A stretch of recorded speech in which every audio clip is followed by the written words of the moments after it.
इस बार जो चुनाव होने जा रही है 3 पोस्ट के लिए होने जा रही है और तीनों पोस्ट जो है 2 चरण में होगा। एक चरण 10 तारीख को होगा और दूसरा 20 तारीख को होगा। तो 3 पद के जो चुनाव होगा वो सबसे पहले मेयर, डिप्टी मेयर और वार्ड काउंसलर के रूप में होगा और इसमें 6 पोलिंग पार्टी होगी, 1 पीसीसीपी होंगे और सेक्टर भी होंगे क्यूआरटी के साथ में। इस तरह से आते हैं, बातचीत करते हैं इनके कार्य और दायित्व के बारे में। सबसे पहले जब वोटिंग के 10 तारीख को अगर हमारा इलेक्शन होता है तो 8 तारीख को पूरी पार्टी ज्वाइन करती है और 8 तारीख को पूरा पार्टी ज्वाइन करने के बाद 9 तारीख को क्लस्टर सेंटर पर रुकना है। हर एक बूथ को जाने के पहले क्लस्टर बनाया गया है जो उसको आवासन करना है, मतलब 9 तारीख के रात में क्लस्टर पर रुकना है। 10 तारीख को मॉर्निंग में उनको बूथ पे जाना है पूरे प्रिजाइडिंग पार्टी के साथ में और साथ में पीसीसीपी भी उनको कुछ ईवीएम में हस्तगत कराएंगे, साथ में कुछ पेपर हस्तगत कराएंगे।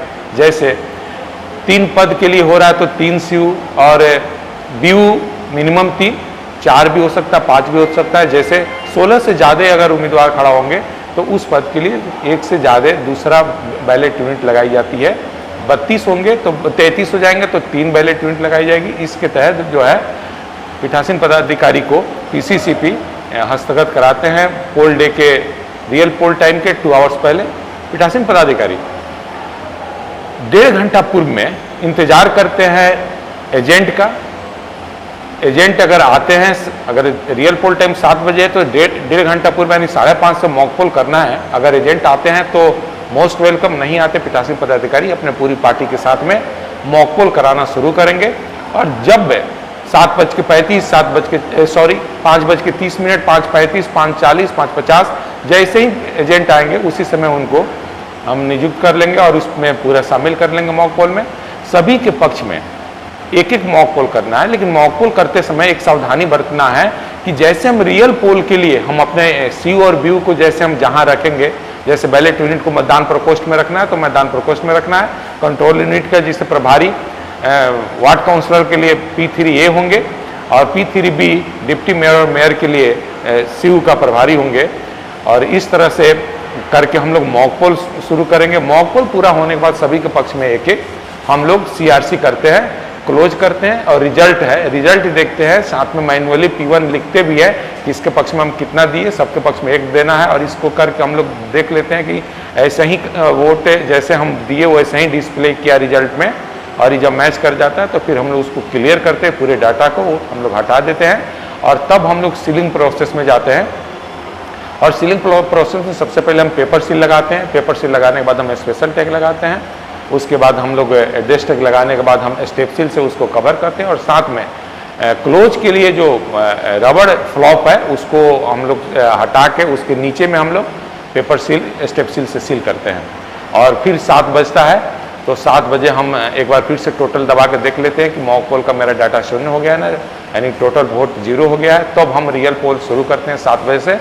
और 7 बजे से सबसे पहले वोटर, इस बार बायोमेट्रिक लगाया गया है और बायोमेट्रिक पे वोटर्स को आना है। और वहाँ पर हमारा प्रिजाइडिंग का जो पार्टी है उसमें P3C होंगे, वो देखेंगे कि सत्यापित हो रहा है कि नहीं वोटर। अगर वोटर सत्यापित हो गया तो वहाँ से वो P1 के पास आएंगे। और P1 के पास जैसे कि हम लोग जानते हैं पूर्व में भी P1 के पास आने पे हम अपना पहचान के लिए अपना सीरियल नंबर और पहचान पत्र जो भी 16 दस्तावेज दिया गया है उसको ही दस्तावेज में से एक लेके आते हैं। साथ में वोटर लिस्ट में कौन से सीरियल पर मेरा नाम है उस सीरियल नंबर, नाम और नाम बताते हैं। और P1 को उतना लाउड बताना पड़ता है जो एजेंट सुन ले। और करेक्शन करने के बाद जब यहाँ करेक्शन हो जाता है तो एकल क्रॉस लगाएंगे। P1 एकल क्रॉस लगाएंगे सभी के पक्ष में और महिला के पक्ष में एकल क्रॉस के साथ घेरा लगाएंगे, क्योंकि उनको बाद में बताना पड़ता है हर 2-2 घंटे पे कि कितने लोग वोट किए, कितने महिला और कितने पुरुष किए। उसके बाद जब वो पास करेगा मैं वहाँ से वोटर तो P2 के पास आएगा। और हम लोग जानते हैं P2 मतदाता रजिस्टर पर क्रमांक लिखते हैं वोटर लिस्ट का और साथ में उनका साइन कराते हैं। साइन कराने के बाद P2 जो है अपना मतदाता पर्ची इशू करते हैं, जिसमें सीरियल नंबर और मतदाता का उनका जो किताब है मतदाता रजिस्टर, उसका सीरियल नंबर और दे के साइन करके देते हैं, और वोटर जो है उस मतदाता पर्ची को लेके P3A के पास आता है। हाँ, यहाँ पर P2 जो है इंडेलेबल इंक भी लगाते हैं। इंडेलेबल इंक लगाना है, हमारा स्किन और नेल को टच करेगा, और साथ में बीच में एक रीच है पतला सा, उसको भी वहाँ पे फैल जाना चाहिए जो अमिट स्याही होता है। और उसके बाद P3A के पास मतदाता पर्ची लेके आते हैं। मतदाता पर्ची P3A लेते हैं और साथ में देख लेते हैं कि उनको इंडेलेबल इंक लगा है ना, और तब वो कमान वार्ड काउंसलर का कमान इश्यू करते हैं। और उसके बाद P3A P3B को मतदाता पर्ची देते हैं, और P3B जो कि डिप्टी मेयर और मेयर का सीयू का कमान इशू करते हैं, बैलेट इशू करते हैं, और इस तरह से वोटर जाकर वोटिंग कंपार्टमेंट में वोट करता है। और यही प्रक्रिया दिन भर चलते रहेगा। और इसमें लास्ट वोटर जब वोट करेगा, जो 5 बजे इनका निर्धारित टाइम तक, उस अहाते में जितने लोग वोट करने आएंगे 5 बजे तक, सभी लोग वोट करके जाएंगे। पीठासीन पदाधिकारी जो लास्ट 5 बजे आएगा उसको सीरियल 1-2 टोकन देके टोकन देते हैं, और जब 1 नंबर टोकन आता है तो लास्ट वोटर मान के वोटिंग खत्म हो जाती है। और यहाँ पे हम लोग वोटिंग जब खत्म हो गया तो सीयू को, तीनों सीयू को, वार्ड काउंसलर, डिप्टी मेयर और मेयर के जो भी अलग अलग तीनों सीयू है, तीनों को हम लोग क्लोज बटन दबाते हैं, और उसके बाद हम लोग सीयू को ऑफ करते हैं। और तीनों का अलग अलग कैरेजिंग बॉक्स है, जो कैरेजिंग बॉक्स पर डिस्प्ले किया गया कि ये कैरेजिंग बॉक्स जो है वार्ड काउंसलर का है, डिप्टी मेयर के लिए और मेयर के लिए। उसमें उस निर्धारित बॉक्स में निर्धारित सीयू दिया जाएगा, रखा जाएगा। जैसे वार्ड काउंसलर के बॉक्स में वार्ड काउंसलर वाला सीयू रखाएगा, डिप्टी मेयर के कैरेजिंग बॉक्स पे जो डिस्प्ले होगा उस पर डिप्टी मेयर वाला सीयू रखा जाएगा जिससे वोट कास्ट कराया गया, और साथ में उसी तरह से कैरेजिंग बॉक्स जो मेयर का होगा उसी में कैरेजिंग बॉक्स में मेयर वाला सीयू को रखा जाएगा। निश्चित रूप से इसमें कोई चूक नहीं होना चाहिए, क्योंकि इसी मोड में क्लस्टर सेंटर पर रिसीव करने के बाद बस गिरी भेजा जाता है, और वहाँ से वापस वो काउंटिंग हॉल में तब आता है जिस उम्मीदवार के पक्ष में वोट किया गया और काउंटिंग के लिए होता है। इसलिए यहाँ पर कोई चूक का कोई उपाय नहीं है। और इस तरह से हमारा पीठासीन पदाधिकारी जब क्लोज कर देते हैं तो मशीन को कैरेजिंग बॉक्स में डाल देते हैं। कैरेजिंग बॉक्स में एड्रेस टैग लगा के वहाँ से क्लस्टर सेंटर पर जहाँ पर ईवीएम जमा करना वहाँ जाते हैं, और साथ में कुछ लिफाफे उनको ओपन तैयार करना पड़ता है, जैसे ओपन लिफाफा। तो ओपन लिफाफा में उनको पीठासीन पदाधिकारी की डायरी जो 2 प्रति में उनको बनाना है, जो जमा करना होता है। उसके बाद घोषणा, पीठासीन पदाधिकारी का घोषणा, तीनों पद के लिए 2-2 को बनाना है, और इस तरह मोड में जमा करना है जो ओपन लिफाफा में होगा। तीसरा अगर बात करें तो पेपर सील लेखा, मतपत्र लेखा, दोनों एक ही प्रोफार्मा है 23 के ग में। इसमें हम लोग उसको पेपर सील लेखा और मतपत्र लेखा हम लोग बनाते हैं, और इस सभी पद के लिए 2-2 प्रति बनाना है। उसके बाद बात करें अगर ओपन लिफाफा में, तो PS05 जिसको हम लोग वोटर्स टर्नआउट रिपोर्ट कहते हैं, उसको हम लोग बनाना है, 2 ही प्रति में बनेगा। और उसके बाद अगर हम बात करें तो जो भी पदाधिकारी आते हैं तो उनका विजिट शीट होता है 1 प्रति में जमा करना है।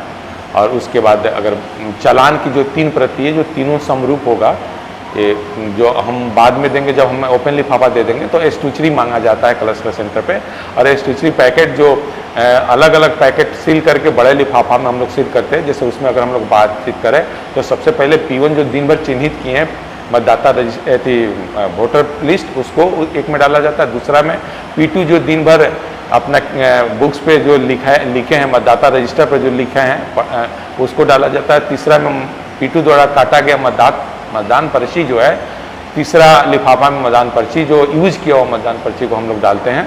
और चौथा बात करें तो टेंडर्स, यूज किया हुआ टेंडर्स और अनयूज टेंडर्स होता है चौथा और 5वां लिफाफा। और 7वां अगर बात करें, 6ठा अगर बात करें तो ऐसे चैलेंज के लिए सूची अगर कुछ है तो उसको हम लोग उसको कवर करते हैं, और सभी को एक अलग अलग थैला में सील करके हम लोग बड़े वाले थैला में उसको डाल के सील करते हैं। और उसके बाद अगर बात करें नॉन एस्टूचरी के लिए, तो उसमें अगर हम लोग बात करें तो वोटर लिस्ट का और भी प्रतियां 3 या 4 प्रतियां पीठासीन को दिया जाता है। तो नॉन एस्टूचरी में 1 प्रति जो चिन्हित से अलग हो उसको डालते हैं। दूसरा एजेंट की जो बहाली करते हैं उसको हम लोग डालते हैं। तीसरा अगर बात करें तो शिथिलांग के लिए है। चौथा बात करें तो आयु संबंधित घोषणा जो उनके हेल्पर के रूप में आते हैं। उसकी अगर बात करें तो क्षति, अनयूज या डैमेज पेपर सील, अनयूज या डैमेज स्पेशल टैग, अनयूज या डैमेज स्टेप सील। साथ में रेस्ट बचा हुआ P2 का मतदाता पर्ची जो यूज नहीं हुआ है, और मॉक पोल सर्टिफिकेट। इस तरह से प्रपत्र हमारे निर्णय सूची में आता है। और अगर बाकी जो कहे थर्ड पैकेट में रेस्ट जो भी हमारा चीज़ जो बचा हुआ है, जो हम लोग जो पिटासी को मिला हुआ रहता है, जैसे उनकी हस्त पुस्तिका, मेटल सील, वो सब कुछ हम लोग थर्ड पैकेट में कर सील करके ले जाते हैं और वहाँ पर जमा करते हैं। ओपन लिफाफा इस मोड में जमा हो जाएगा तो चालान की प्रति देते हैं, और चालान की प्रति जो रिसीव कर रहा होता है पूरा ईवीएम और पेपर, जब चालान की प्रति वो लेगा और 2 प्रति वापस कर देता है। एक प्रति जहाँ पर ईवीएम जमा होता है वहाँ रख देते हैं, और 2 प्रति, एक प्रति पीसीसीपी का होता है, एक प्रिजाइडिंग का होता है। और इस तरह से हम लोग मानते हैं इस काम को हम लोग बढ़िया से कर दिए और कार्य मुक्त हो गए।